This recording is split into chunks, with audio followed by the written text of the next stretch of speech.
E eu vou trazer uma mensagem para você hoje. Eu, porque eu sou a porta-voz, mas é o Espírito Santo quem usa a gente. E hoje no carro, depois que eu gravei o apóstolo, Jesus estava falando comigo. E terça-feira meu esposo trouxe uma palavra aqui. E ele soltou uma frase. E quando ele soltou essa frase, Jesus falou no meu coração: anota, porque você vai usar.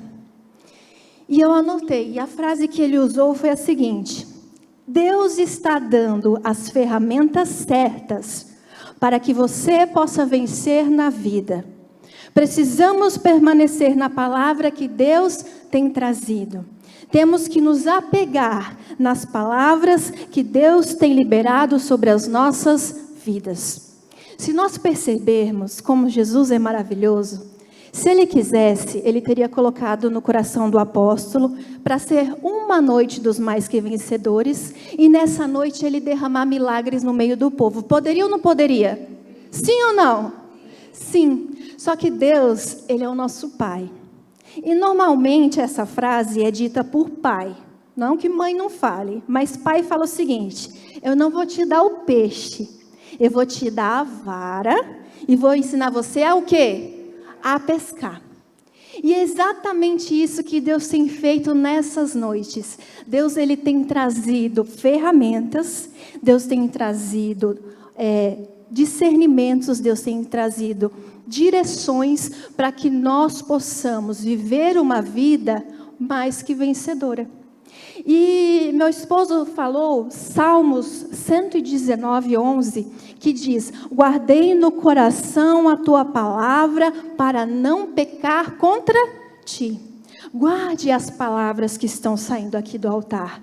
Guarde as palavras que Deus tem falado ao seu coração. Guarda as palavras no seu coração. Por quê? Porque depois de um culto, nós podemos sair do culto e falar: nossa, essa mensagem hoje foi linda. Só que a minha vida pode não mudar em nada mesmo com a mensagem ter sido linda. Por quê? Porque quando a mensagem vem, eu tenho que guardar no meu coração e andar segundo o quê? A mensagem que foi pregada, sim ou não? Porque se eu não andar e não agir, não vai mudar nada na minha vida. Igual, por exemplo, domingo, o apóstolo Paulo pregou aqui no domingo de manhã sobre o dízimo. Eu poderia chegar no final do culto e falar assim: nossa, que mensagem maravilhosa. Só que eu poderia continuar não sendo dizimista. Ia mudar alguma coisa na minha vida, sim ou não? Não, mas olha a maneira certa que eu tenho que sair do culto. Nossa, que palavra maravilhosa. Eu posso chegar para o pastor e falar: nossa, pastor, que palavra poderosa o Senhor falou nessa noite. Eu não estava roubando a Deus. Eu não estava sendo fiel nos meus dízimos. Mas depois dessa palavra eu entendi que eu não posso ficar olhando com meus olhos carnais, ficar olhando para as minhas faltas, ficar olhando se eu der o dízimo vai faltar para mim. Não, a partir de hoje, pastor, eu vou ser dizimista. E mesmo que por enquanto o meu salário não mude, Jesus vai multiplicar o salário que eu tenho. Jesus vai operar através do salário que eu tenho. Você vê a diferença? A pessoa ela começa a agir de acordo com a palavra. Outro exemplo, quinta-feira passada o pastor Felipe falou aqui sobre o quê? Sobre as palavras, sobre o pecado do Lashon Hará. Se eu aprendi que eu não posso ter uma língua que fala mal das pessoas, se eu aprendi a não ser fofoqueiro, se eu aprendi que aquilo que eu falar eu vou viver, eu tenho que sair: nossa, que palavra poderosa. Eu estava falando mal do meu vizinho, eu estava falando mal do meu chefe, eu estava falando mal do meu marido, mas a partir de hoje eu vou mudar. Você vê qual que é a diferença? Essa é a diferença quando você vem à casa de Deus e pega a palavra, pega a ferramenta que está sendo disponibilizada para você e você transforma a sua vida numa vida mais que vencedora. Nós precisamos guardar a palavra no nosso coração. Olha o que diz 2 Timóteo 4, versículos 3 e 4, diz assim: pois virá o tempo em que não suportarão a sã doutrina, Pelo contrário, sentindo coceira nos ouvidos, segundo os seus próprios desejos, juntarão mestres para si mesmos. Eles se recusarão a dar ouvidos à verdade, voltando-se para os mitos, para as fábulas, para as historinhas. E quando Deus falou esse versículo no meu coração hoje, eu fui pesquisar, porque tem uma versão que diz, ao invés de falar coceira, fala comichão. Quem tem essa versão? Fala comichão nos ouvidos. E eu fui pesquisar, eu falei, o que será que Deus quis dizer com isso? E o significado de comichão, no dicionário, é sensação de ligeiras picadas, coceira intensa, desejo impaciente, vontade incontrolável de fazer algo, tentação, sentimento aflitivo, ansiedade e impaciência. Será que Deus colocou essa palavra comichão à toa? Deus não colocou essa palavra à toa. Deus já lá atrás estava dizendo para nós que teriam dias que as pessoas iriam querer que seus pastores, que seus amigos, que aqueles que estão do seu lado, falassem apenas as palavras que eles quisessem ouvir. E quando eles não conseguem ouvir, aquilo gera o que na pessoa? Ansiedade, um sentimento de aflição, impaciência. A pessoa não consegue pegar a palavra que está sendo pregada e colocar em prática na sua vida. E hoje em dia nós vemos que tem pessoas que elas passam por problemas, sim ou não? A gente não está aqui falando que a sua dor não é importante. Só que tem pessoas que elas estão passando por problemas e elas querem pessoas que fiquem ali, afagando elas. Tem pessoas que querem que ela fique ali lambendo as suas feridas. Desde quando lamber ferida cura ferida? Nunca. Quando você chega com um problema para o seu pastor, para o apóstolo, e ele te dá a palavra, se você não agir por ela, nada vai mudar na sua vida. Se você não agir pela palavra que Deus colocou no coração dele para te entregar, você não vai ter uma vida mais que vencedora. Hoje nós encontramos muitos pregadores que pregam para acariciar a dor do outro, que pregam para lamber as feridas, só que Jesus ele vem com remédio. Dependendo da ferida, tem que esfregar para sair toda a impureza, para sair toda a bactéria, para quando for colocar o remédio fazer efeito. E esse remédio é a palavra de Deus. Mas muitas pessoas ficam presas na sua dor, ficam presas na sua ferida.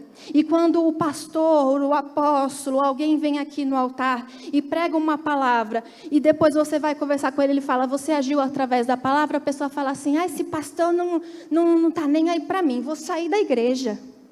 O pastor não me dá atenção. Mas, irmão, o pastor está aqui, está te dando a palavra, está te dando o caminho. Se você não guardar no seu coração e não agir por ela, o pastor não vai pegar na sua mão e te levar até onde você tem que ir. Muitas pessoas estão fazendo de Jesus como o gênio da lâmpada. Pega, esfrega, faz os seus pedidos e depois manda embora. Nós precisamos nos atentar às palavras que têm sido trazidas pelo Senhor, para que possamos mudar as nossas vidas e viver uma vida mais que vencedora. Então, segura nessa cadeira aí, coloca o cinto, porque se Jesus já começou a falar assim com a gente hoje, os negócios vai ser bom. Amém? Ixi, já teve gente que ficou triste. Já teve gente aí que falou, misericórdia, essa irmã vai vir chicoteando nós nessa noite. Às vezes, uma correçãozinha é boa para que a gente possa viver uma vida melhor. Igual hoje a Sofia está aqui no culto, porque ela está de disciplina. Você acha que é fácil um pai e uma mãe colocar um filho de disciplina? Às vezes dói o coração, não dói? Mas é necessário. Por quê? Porque o pai e a mãe precisam corrigir o filho para que ele lá na frente não venha cair num buraco. A Sofia é uma menina muito decidida, mas ao mesmo tempo que isso é uma coisa boa, é uma coisa ruim. Porque se o pai e a mãe mandam ela fazer uma coisa, ela fala que não, ela não faz. Então, ela precisa o quê? Ser disciplinada. Precisa ser o quê? Corrigida. E eu tenho certeza que nessa noite o nosso Deus, Ele vai nos corrigir, mas é com amor, amém? Então, abra comigo Lucas 17, 1, por favor.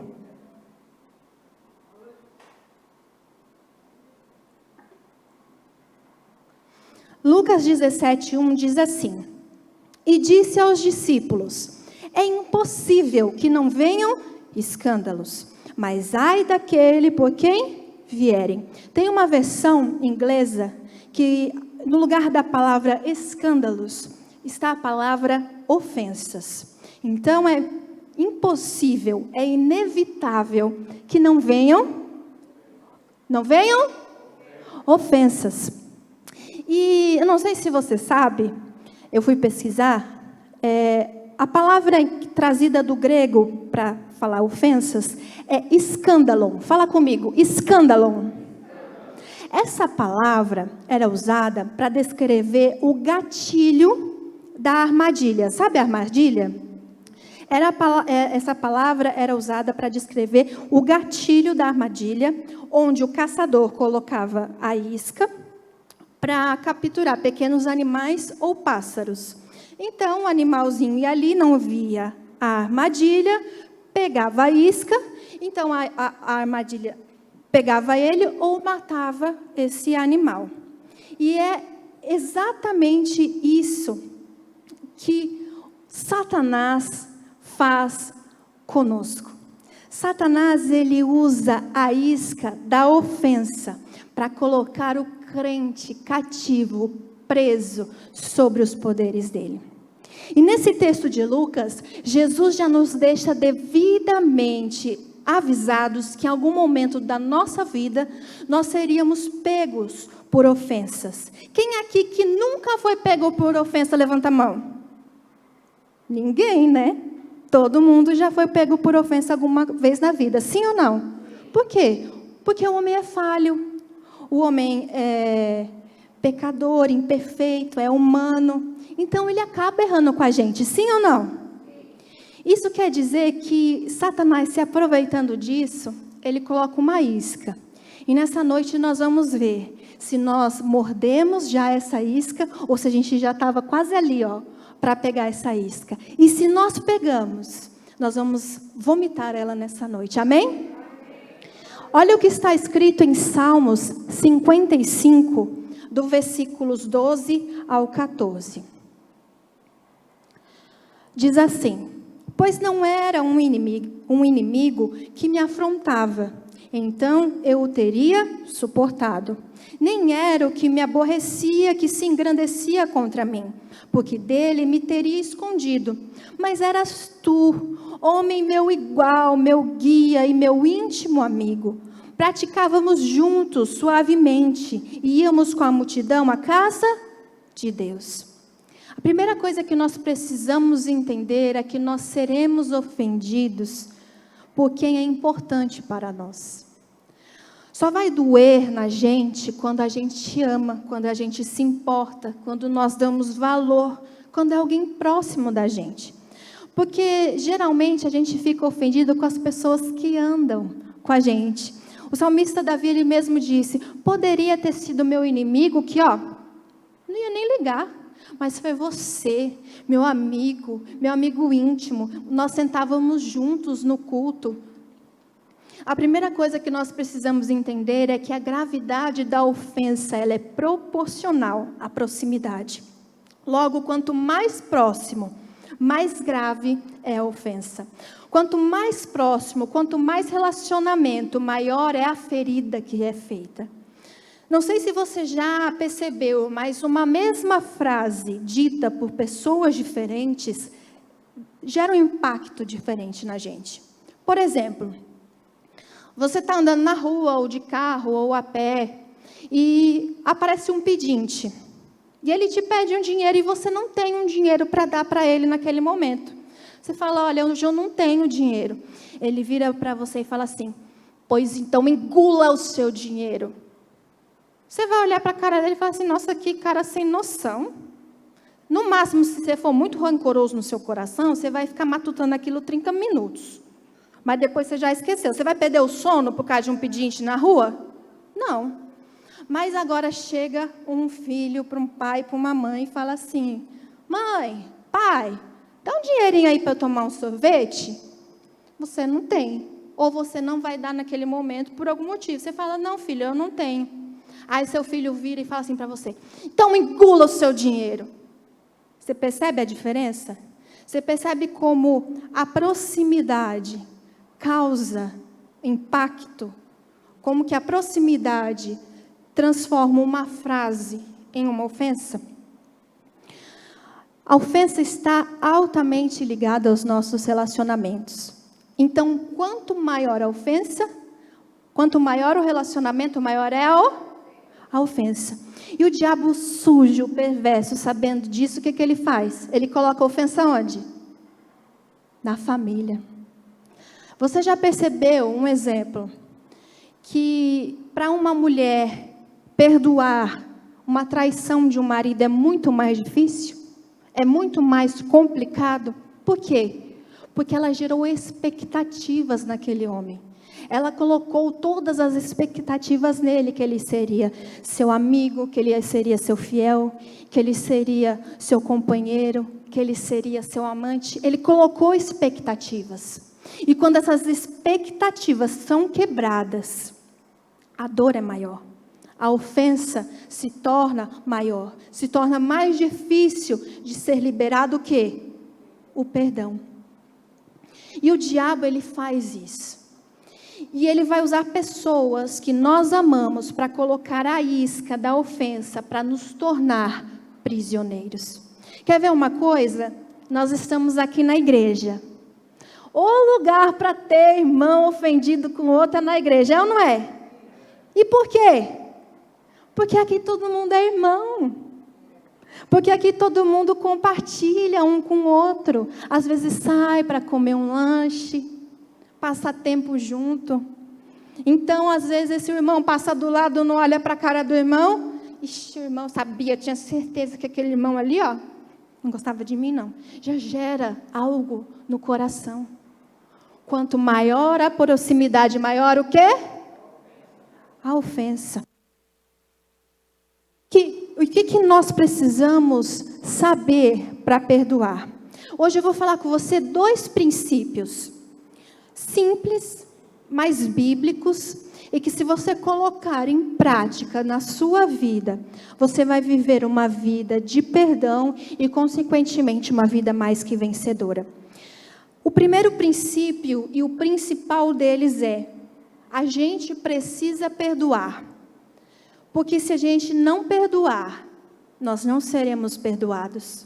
Simples. É simples assim. Olha o que diz Marcos 11, do versículo 24 ao 26. Marcos 11, do 24 ao 26.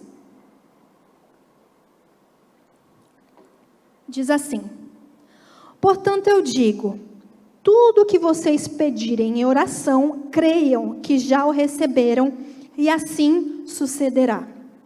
E quando estiverem orando, se tiverem alguma coisa contra alguém, perdoem-no, para que também o Pai Celestial perdoe os seus pecados. Mas se vocês não perdoarem, também o seu Pai que está nos céus não perdoará os seus. Deus é taxativo e Ele diz assim: se você não perdoar, você não vai ser. Mas sabe qual o problema desse texto? A gente não leva a sério. Porque nós olhamos para as pessoas, nós olhamos para Deus, e nós medimos a Deus com a mesma medida que nós medimos as pessoas. A gente acha que Deus está brincando, a gente acha que Deus está ameaçando, mas quando Deus fala, Ele fala sério. Quer ver um exemplo que a gente pega e não leva a sério as pessoas, a gente leva esse mesmo sentimento para Deus? Por exemplo, você combina com seu amigo, com seu parente, alguém que você vai buscar ele 7 horas na casa dele, para você levar ele para a igreja. Aí, quando dá 6:50 você manda mensagem. Tá pronto? Tô chegando. A pessoa tá batendo um pratão lá, ó. Nem se arrumou ainda. Fala, não, já tô pronto. É ou não é? Sim ou não? Aí tá lá. Quando a pessoa buzina no portão lá, a pessoa, pera aí que eu já vou. É ou não é? Sim ou não? Vocês estão muito calados, gente. Me ajuda a pregar aí. É ou não é? A gente, era para a gente ter levado a sério aquilo que já estava pronto? A gente fala assim, vixe, a próxima vez eu chego aqui 7:10, porque eu cheguei aqui no horário, falou que estava pronto, ainda tive que esperar. E é isso que a gente leva para Deus. A gente acha, porque Deus falou, se você não perdoar, você não vai ser perdoado, a gente acha que Deus está só ameaçando. A gente acha que Deus está brincando.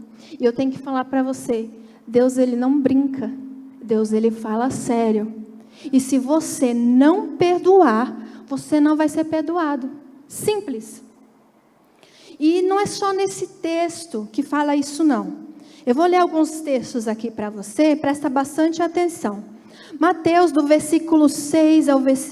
Mateus capítulo 6, versículo 14 e 15 diz assim: pois se perdoarem as ofensas uns dos outros, o Pai Celestial também perdoará vocês. Mas se não perdoarem uns aos outros, o Pai Celestial não perdoará as ofensas de vocês. Lucas 6, do 37 ao 38 diz assim: não julguem e vocês não serão julgados. Não condenem e não serão condenados. Perdoem e serão perdoados. Deem e será dado a vocês. Uma boa medida, calcada, sacudida e transbordante será dada a vocês. Pois a medida que usarem também será usada para medir vocês. Mateus 6, versículo 12 diz assim: perdoa as nossas dívidas, assim como nós perdoamos aos nossos. Se eu perguntasse assim aqui hoje, não vou perguntar, fica calmo. Mas se eu perguntasse assim hoje, quem aqui gostaria que Deus tratasse você da mesma maneira que você trata seu irmão? Poucas mãos iam se levantar, sim ou não? Por quê? Não adianta a gente achar que se a gente tratar o nosso irmão de um jeito, Deus não vai tratar a gente do mesmo jeito. Porque a gente pode pensar assim, ó, Deus, não me trata do jeito que eu trato o meu irmão, não. Porque é assim que Deus vai tratar você. É isso que a palavra de Deus nos está nos mostrando. Da maneira que nós medirmos, nós seremos. Da maneira que você perdoar, que você liberar, que você restaurar, você vai ser perdoado, liberado e restaurado pelo próprio Senhor. Você entende a gravidade disso? Então, o primeiro princípio é, eu preciso perdoar. Não serei perdoado. Segundo princípio, preciso perdoar, porque quem não consegue perdoar se esqueceu da grande dívida que foi perdoado. Eu quero ler com vocês Mateus 18, versículo 21 ao 35. 18, Mateus 18, do versículo 21 ao 35.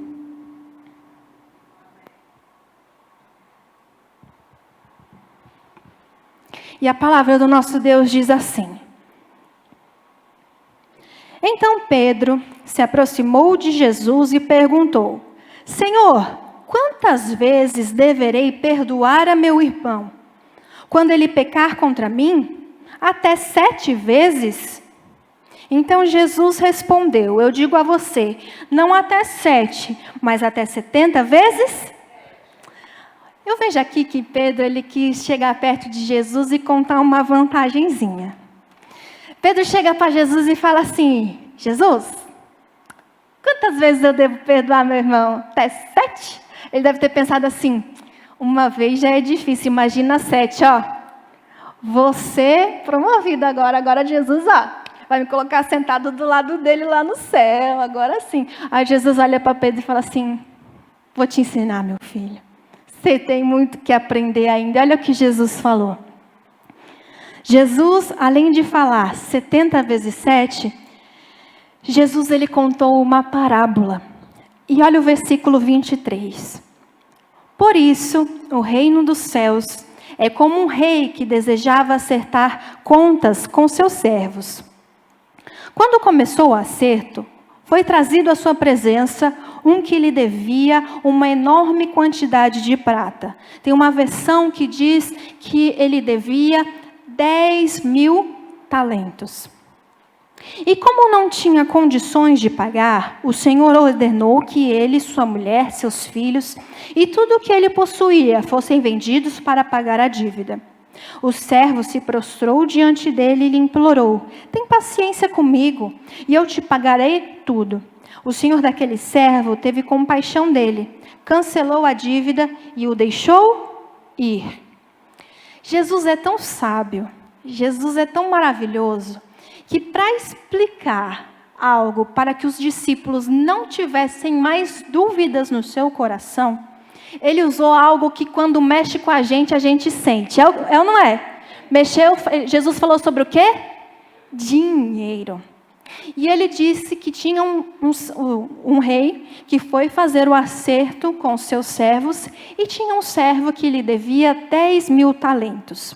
Eu não sei se você sabe, mas talento era uma forma de medida na época, que media prata, media ouro, media várias coisas.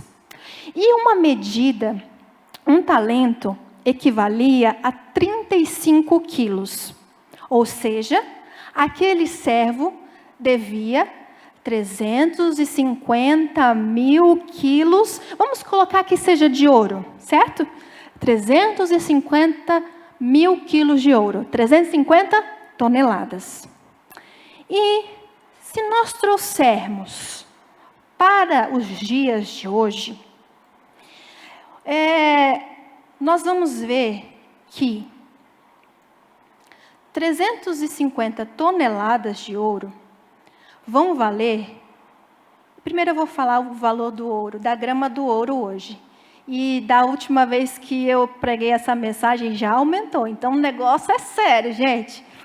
Hoje, quinta-feira, dia 23 de junho, uma grama. Gente, o que é uma grama? Nada. Uma grama de ouro está valendo R$ 304,39. Portanto, 350 toneladas de ouro hoje daria o valor de 106 bilhões, 536 milhões e 500 mil reais. Vamos arredondar para 160 bilhões e meio? O que é que Jesus estava ensinando aqui nessa parábola? Que aquele servo tinha com o rei uma dívida impagável. Quem aqui tem 106 bilhões e meio para pagar uma dívida? Se tiver, irmão, me dá um pouquinho aí, porque ninguém tem esse dinheiro. 106 bilhões e meio. Isso era o quê? Uma hipérbole, era um exagero. Era algo tão grande que não tinha como pagar. E quem que é o rei nessa história? É a figura de Jesus. É a figura de Cristo, que nos perdoou de uma dívida impagável. Porque a dívida que nós tínhamos de pecado em relação a Deus, ela era impagável. Mas Ele voluntariamente decidiu nos perdoar. E depois de ser perdoado, o servo sai todo feliz, contente, e a gente pensa o quê? Agora ele vai fazer a mesma coisa, né? Ele foi perdoado de uma dívida que não tinha como ele pagar nunca na vida dele. Mas não foi isso que aconteceu. Olha o que aconteceu. Versículo 28. Mas quando aquele servo saiu, encontrou um dos seus conservos, que lhe devia 100 denários. Agarrou-o e começou a sufocá-lo, dizendo: pague-me o que me deve. Então o seu conservo caiu de joelhos e implorou-lhe: tenha paciência comigo e eu pagarei a você. Mas ele não quis. Antes saiu e mandou lançá-lo na prisão até que pagasse a dívida. Então a gente vê aqui que o servo foi perdoado de uma dívida gigantesca, impagável. E ele sai e tem um conservo, alguém que era servo junto com ele, que lhe devia 100 denários. E 100 denários, eu não sei se você sabe, mas também era uma medida. E um denário equivalia a um dia de trabalho. Então, ele devia 100 dias de trabalho. E se nós também trouxermos para o dia de hoje, nós transferirmos para os dias atuais, vamos usar como base o salário mínimo aqui no Brasil, que hoje é de R$ 1.212. Se nós pegarmos esse valor e dividirmos por 30, que são os dias do mês, dá R$ 40,40 o dia trabalhado. Portanto, a dívida daquele conservo era de R$ 4.040. O que isso significa? Que as nossas ofensas, uns em relação aos outros, se comparada com as nossas ofensas em relação a Deus, é o mesmo que comparar R$ 4.040 contra 106 bilhões e meio de reais. Não tem como comparar. Deus estava ensinando um princípio para mim e para você. A ofensa que você tem contra o seu irmão, contra a sua mãe, contra o seu pai, contra o seu esposo, contra o seu chefe, contra a sua nora, contra a sua sogra, contra o seu genro, contra o seu colega, é como se você estivesse comparando o perdão que Deus entregou para você. É como se fosse R$ 4.040 contra 106 bilhões e meio de reais. Ou seja, se eu não perdoo, eu estou me esquecendo da dívida que fui perdoada, que era uma dívida impagável. E olha só, a parábola, ela continua. E diz assim no versículo 31. Quando os outros servos, companheiros dele, viram o que havia acontecido, ficaram muito tristes. E com razão, né, gente? E foram contar ao seu senhor tudo o que havia acontecido. Então o senhor chamou o servo e disse: servo mau, cancelei toda a sua dívida, porque você me implorou. Você não devia ter tido misericórdia do seu conservo como eu tive de você? Irado, seu servo entregou-o aos torturadores, até que pagasse tudo o que devia. E normalmente, quando Jesus falava uma parábola, ele não explicava, a menos que os discípulos o questionassem, o perguntassem. Só que essa aqui, Jesus não queria deixar nenhuma dúvida. E ele continua e diz assim no versículo 35. Assim também fará meu Pai Celestial a vocês, se cada um de vocês não perdoar de coração a seu irmão. É como se Jesus estivesse dizendo assim: eu preciso que todo mundo entenda a gravidade que é da falta de perdão. Então, a gente pode ver que quem não perdoar vai ser entregue aos torturadores. Quem não perdoar será torturado. É pesado, né? Mas é a Bíblia. E a Bíblia diz que o servo que não quis perdoar, ele foi levado para ser perdoado. E eu não sei se você sabe, no dicionário fala que tortura é agonia de corpo e agonia de mente. Então, deixa eu te dizer, quando nós não perdoamos, nós recebemos permissão para sermos torturados. Quer ver? Eu vou explicar melhor para você. Você já viu uma pessoa que não perdoa, vingativa, com amargura de coração? Você já percebeu que uma pessoa dessa, ela não tem paz? Uma pessoa que não tem perdão, ela tem paz? Uma pessoa vingativa, ela tem alegria? Ela não tem. Você já viu que uma pessoa que tem mágoa, amargura, geralmente é uma pessoa atormentada? A Bíblia está dizendo que os servos que não perdoarem serão torturados. E quem é que vai perpetuar essa tortura? São espíritos malignos, são espíritos demoníacos. É agonia de corpo e de mente. E não é só a Bíblia que diz isso. A ciência também diz.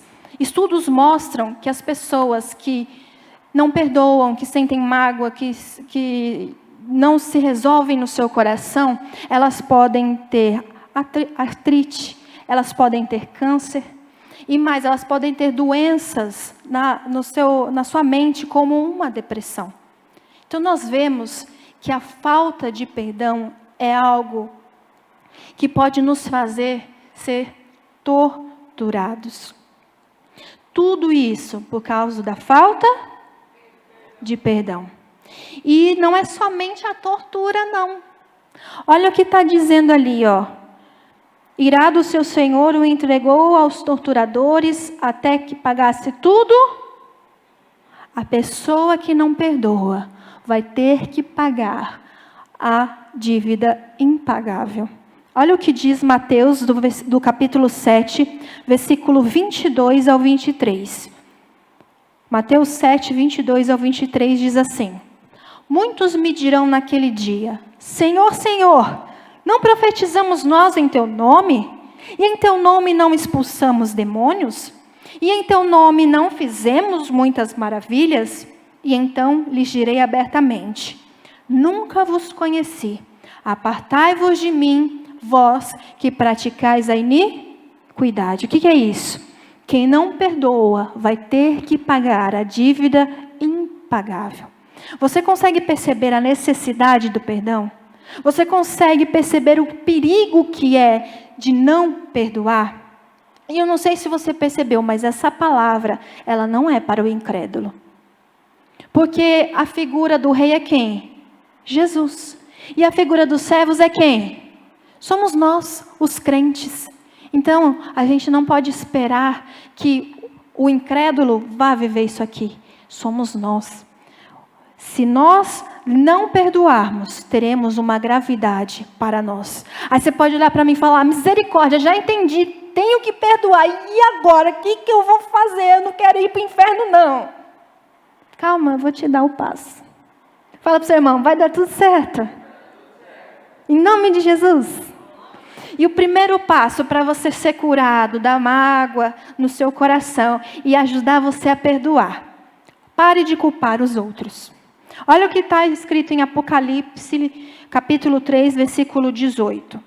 Apocalipse 3, 18, no final do versículo diz assim: compre colírio para ungir os seus olhos e poder enxergar.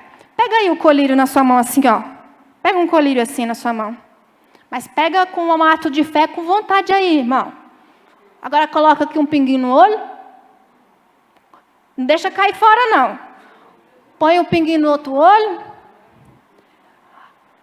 Aí você pode falar para mim: mas eu vou enxergar o quê, pelo amor de Deus? A gente vai enxergar a nossa verdadeira condição.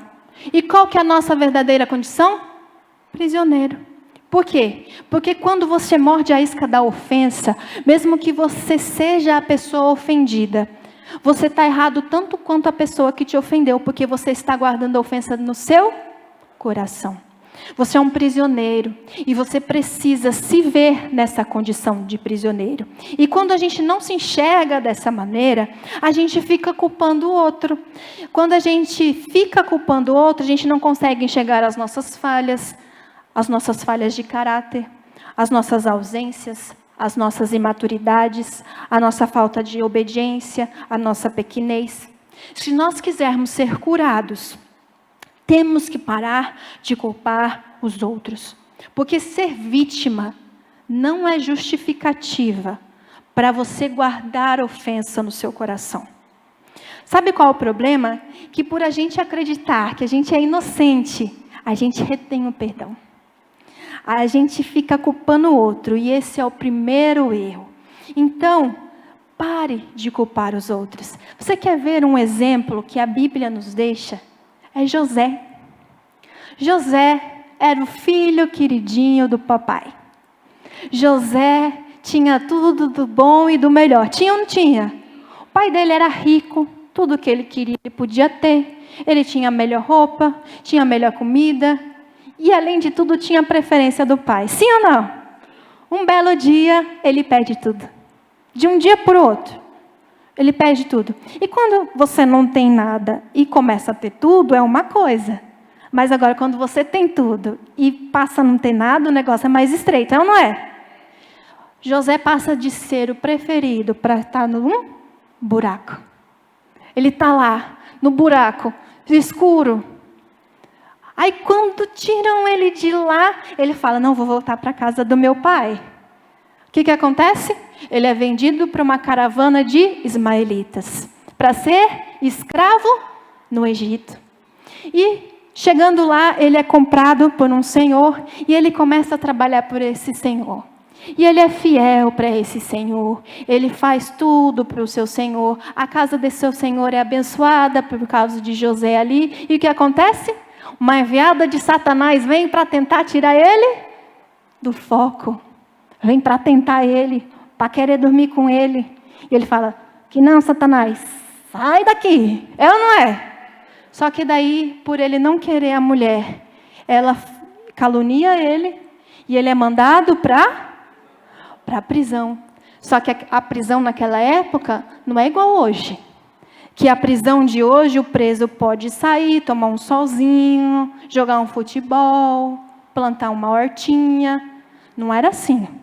Na época, era uma masmorra, era um buraco. E eles ficavam com suas mãos e com seus pés presos. Imagina, quanto tempo José ficou ali? Já devia estar o quê? Ferido, sim ou não? Só que daí ele começa a fazer amizade. E daí ele interpreta o sonho e fala, não esquece de mim, tá? O que acontece? Se esquecem dele. E José tinha tudo para murmurar. Tinha ou não tinha? Mas José ficou ali. Daqui a pouco, quando Deus resolve, quando é no tempo de Deus, tudo acontece. Sim ou não? Então, ele é chamado, ele interpreta o sonho de Faraó e ele se torna príncipe do Egito. Ele se torna o governador do Egito. E passados-se uns anos, quem aparece na frente de José? Os irmãos. E ele poderia bem chegar para os irmãos e falar assim, é por causa de vocês que eu amarguei esses anos todos, agora vocês vão ver também. Poderia ou não poderia? Ele tinha razão para fazer isso? Tinha, mas ele não fez. Ele não culpou os irmãos. Ao contrário, o que ele falou para os irmãos? Ele falou assim, fiquem calmos. Deus me mandou na frente de vocês para salvar o remanescente de Israel. Deus mandou na frente de vocês para cuidar de vocês. José tinha tudo para culpar os irmãos, mas José não fez isso.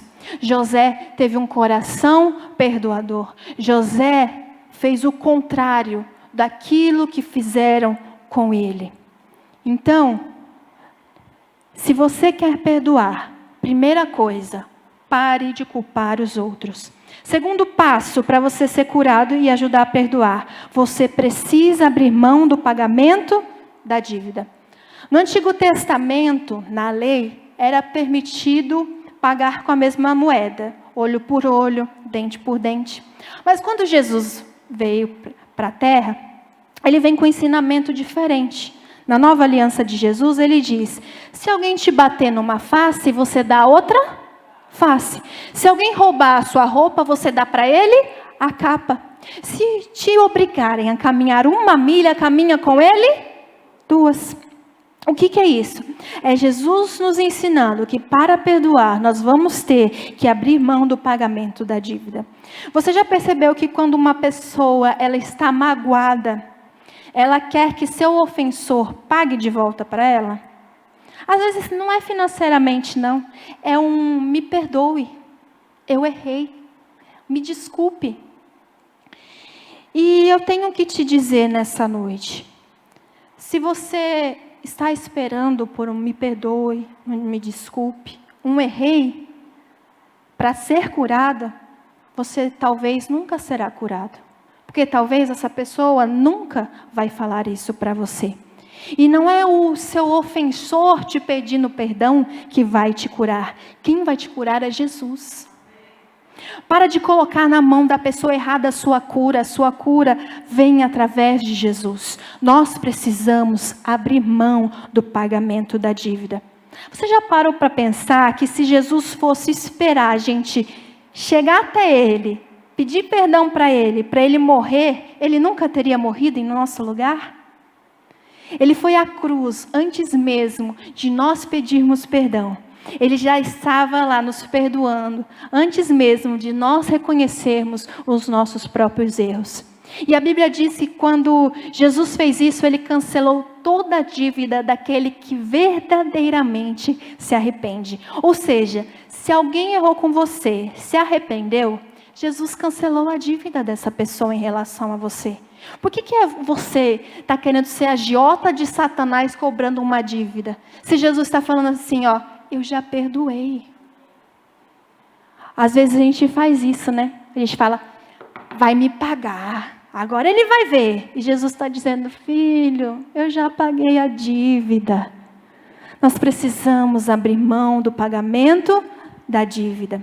E quem é que nos ensinou na Bíblia a abrir mão do pagamento da dívida?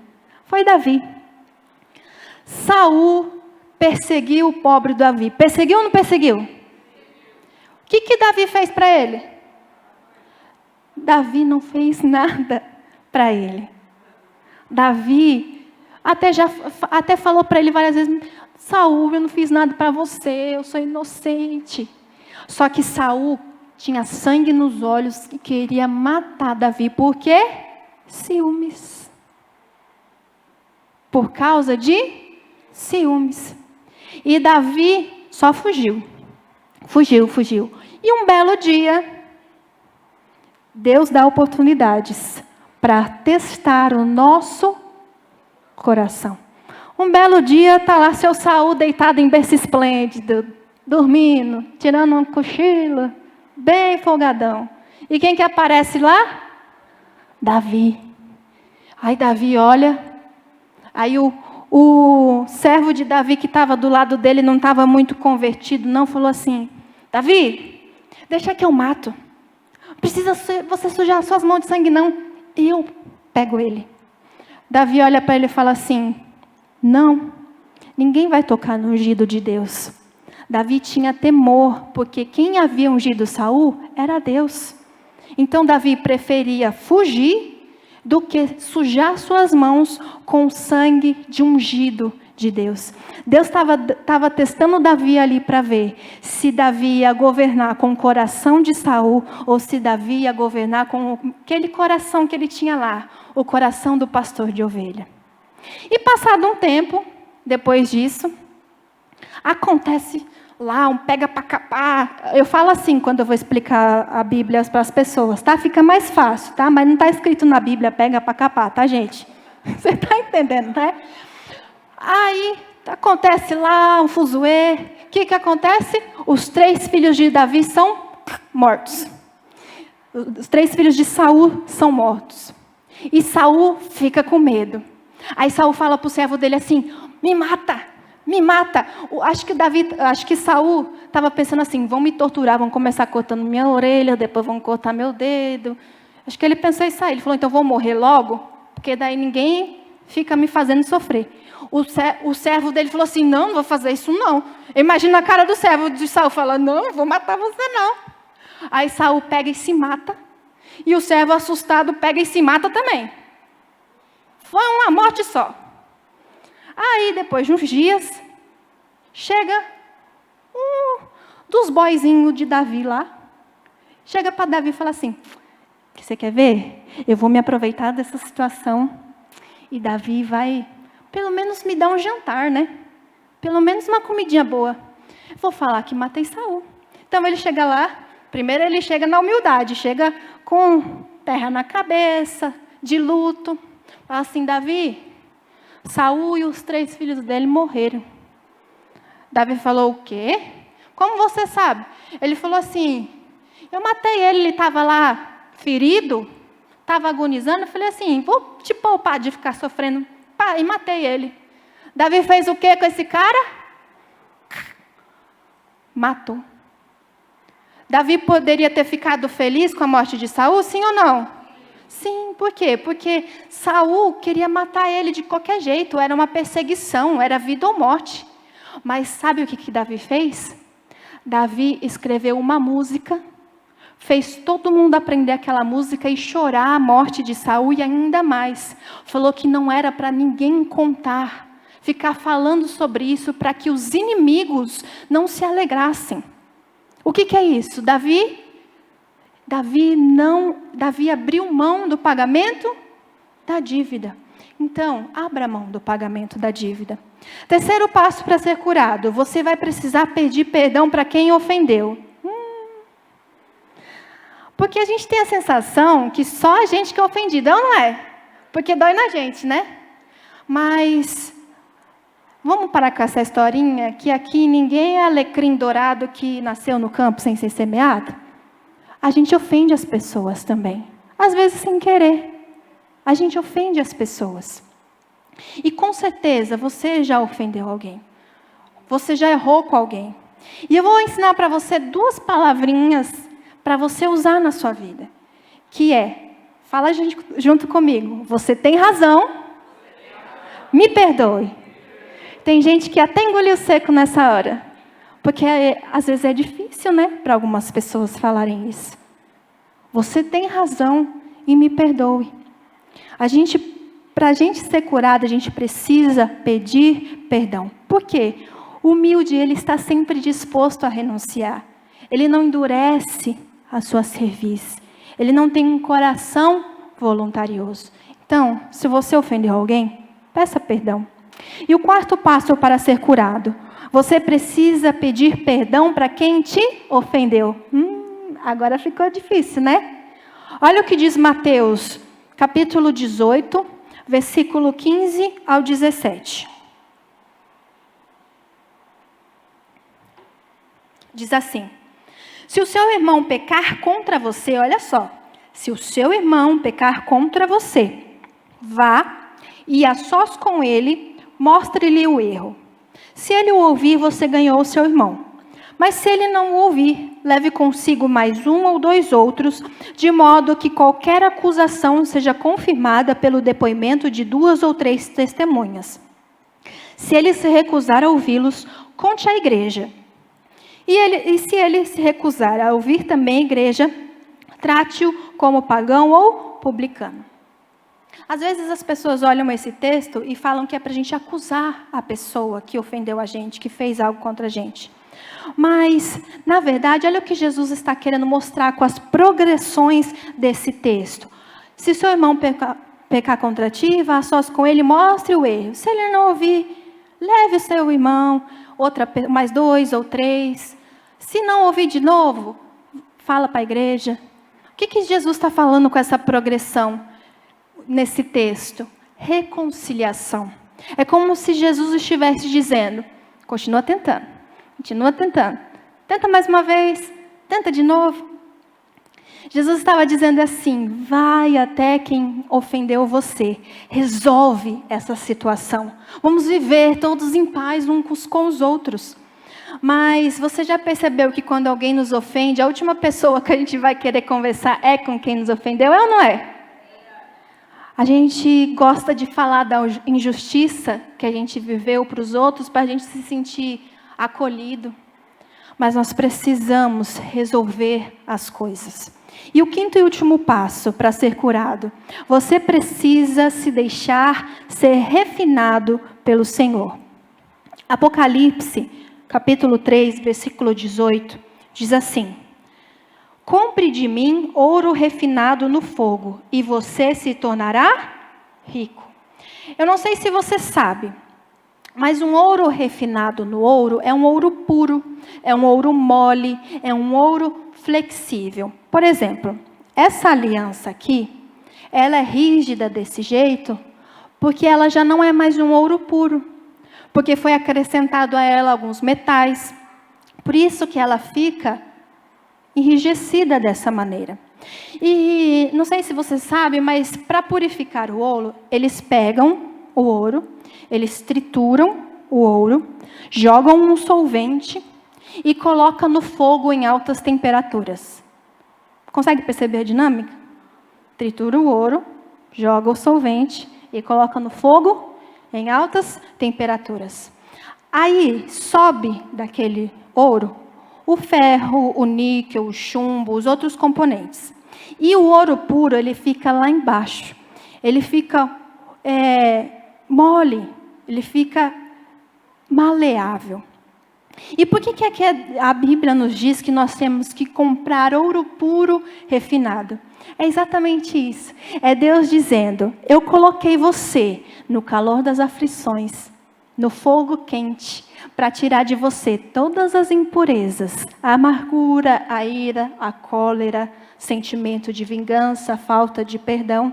Para quê? Para ficar só o ouro puro, flexível ali embaixo. Que é isso? É se deixar ser refinado pelo Senhor. É Deus tratando o nosso coração. E hoje Deus está perguntando para mim e para você: você está disposto? Fica de pé em nome do Senhor Jesus.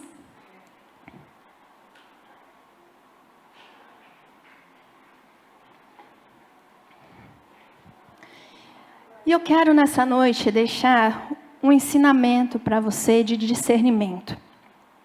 Deus sempre coloca algo na nossa vida de precioso. Para uns, Deus dá o dom da alegria. Para outros, Deus dá o dom do conselho. Outros, Deus dá o dom da fidelidade. Outros, o dom da gentileza. Outros, o dom do serviço. Todo mundo aqui tem alguma coisa que destaca você. E sabe o que o diabo ele quer? Ele quer roubar isso. Ele quer roubar o dom que Deus te deu. Então ele coloca uma isca para que você perca isso que Deus te deu. Então para de olhar para a isca e começa a olhar para a armadilha. O diabo está querendo roubar o seu propósito de vida. Ele está querendo roubar o seu destino, o seu futuro, a sua missão. Ele vai lançar uma isca na sua casa, na sua família, no seu trabalho, talvez até na igreja. Não morda, não caia, tenha cuidado. E se você já mordeu a isca da ofensa, vomite ela nessa noite. Se você caiu, essa palavra, ela veio para te levantar. Essa palavra não é de confronto simplesmente, mas ela é de amor. Hoje é o dia de você comprar o ouro refinado do Senhor e dizer: acabou, basta. Eu quero ter uma vida que agrada a Deus.